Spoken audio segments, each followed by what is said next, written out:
ஒரு மனுஷன் மகிழ்ச்சியாய் இருப்பதுதான் கர்த்தருடைய நன்மை. அல்லேலூயா சொல்லுங்க.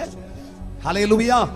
மனுஷன் இன்றைக்கு பல விதவிதமான நிலைமைகளிலே மகிழ்ந்திருப்பதற்கு, சுகித்திருப்பதற்கு, சுகமாயிருப்பதற்கு வழிமுறைகளை தேடுகிறார். கர்த்தராகிய தேவன் சொல்லுகிறார், என்னை விசுவாசிக்கிற கர்த்தருடைய பிள்ளைகளாகிய உங்களுக்கு, ஆராதிக்கிற உங்களுக்கு, ஜெபிக்கிற உங்களுக்கு, இயேசு இயேசு இயேசு என்ற உச்சிதமான மேன்மை நிறைந்த நல்ல நாமத்தை புகழ்ந்து பேசுகிற உங்களுக்கு சொல்லுகிறேன், இந்த மாதம் இரட்டிப்பான நன்மை உங்களுக்கு உண்டாகும்.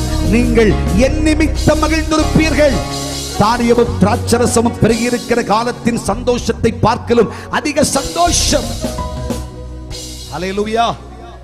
என் குடும்பத்தில் இதற்கு வாய்ப்பே இல்லை, என் வாழ்க்கையில் இதற்கு வாய்ப்பே இல்லை என்று சொல்லுகிற நம்முடைய வாழ்விலே கர்த்தராகிய தேவன், சங்கீதக்காரர் சொல்றார் இல்லையா, தானியமும் திராட்சரசமும் பெருகியிருக்கிற காலத்தின் சந்தோஷத்தை விட அதிபயங்கரமான சமர்த்தி சந்தோஷத்தை கர்த்தர் நமக்கு தருவார். இது கர்த்தரால மட்டும்தான் ஆகும். ஆமென். மனிதனுடைய முயற்சிக்கு அப்பாற்பட்டு தேவனால் வர வேண்டும் என்று சொல்லப்படுகிற சகல மேன்மைகளும் அது கர்த்தருடைய பங்கு, அது கர்த்தர் தான் செய்ய வேண்டும். ஆகவே தேவனுடைய பிள்ளைகளை, இந்த மாதத்திலே உங்கள் நம்பிக்கையில் உறுதியாயிருங்கள். கர்த்தர் எனக்கு வாக்கு கொடுத்திருக்கிறார், இன்று முதல் ஒரு ஆமென் சொல்லுங்க, இரட்டிப்பான நன்மை ஆண்டவர் தரப்போகிறார். எனக்கு இருந்த சுகத்தை பார்க்கலும் 2 மடங்கு சுகம், இருந்த நன்மைகளை பார்க்கலும், ஆசீர்வாதங்களை பார்க்கலும், புசிப்பதற்கும் குடிப்பதற்கும் செலவழிப்பதற்கும் இந்த பூமியிலே வாழ்வதற்கும் தேவன் தந்திருந்த ஆஸ்தி ஐஸ்வர்யம் எல்லாவற்றை ஆண்டவராகிய கர்த்தர் எனக்கு இரட்டிப்பாய் தருவார். அதை இன்றிலிருந்தே ஆண்டவர் செய்வார்.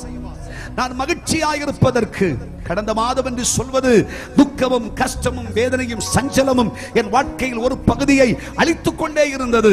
கர்த்தர் சொல்கிறார், இனி இந்த தீங்கை நீ காணாதிருப்பாய். ராஜாவாகி கர்த்தர் நடுவில் இருக்கிறார். உன் வாழ்க்கை ஆசீர்வதிக்கப்படும், குடும்பம் ஆசீர்வதிக்கப்படும். தேவனுடைய பிள்ளையே, உன் சந்ததி ஆசீர்வதிக்கப்படுவார்கள். வியாபாரம் ஆசீர்வதிக்கப்படும், தொழில் ஆசீர்வதிக்கப்படும். நீங்கள் எதிர்பார்க்கிற சகல நன்மைகளிலும் கர்த்தராகிய தேவன் மகிழ்ச்சி, மேன்மை, நிறைவு, சம்பூரணத்தை கட்டளையிடுவார். மகிழ்ச்சியோடு இருப்பீர்கள். ஆமென்.